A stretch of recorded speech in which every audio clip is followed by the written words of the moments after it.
هل سمعت يوما بإجازة بالبسملة فقط؟ من طريف ما قرأت أن أحد الشعراء قصد شيخا مقرئا ليقرأ عليه ختمة إجازة، فلما ألفاها صعبة عليه، كان هذا المقرئ كان شديدا، فلما ألفاها صعبة عليه أنشد فيها يقول: أردت أن أقرأ آية الله دون هلهلة، مجودا أقرأها محفوظة مرتلة، فقلت يا أستاذ علمني فلي فيها وله، قال تعوذ، قلت قال فهمز أولا، قلت أعو، قال أظهر العين وخل العلعلة، قلت أعوذ، قال ما للذال تبدو ذابلة،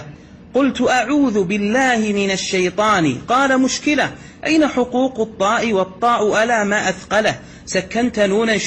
شددت ميما مهملة، وصلت وقفا لازما تركت في الوصل الصلة، فخمت راء رققت رققت راء مثقلة، ما عدت أدري ما الذي أقرأه من البلا، فكل حرف خطأ وكل وصف معضلة، قد كدت أبغي مصحفا يجيزنيه هرولة، لكنني وبعد أن لاقيت هذه الزلزلة، سأحمد الله إذا أجازني في البسملة.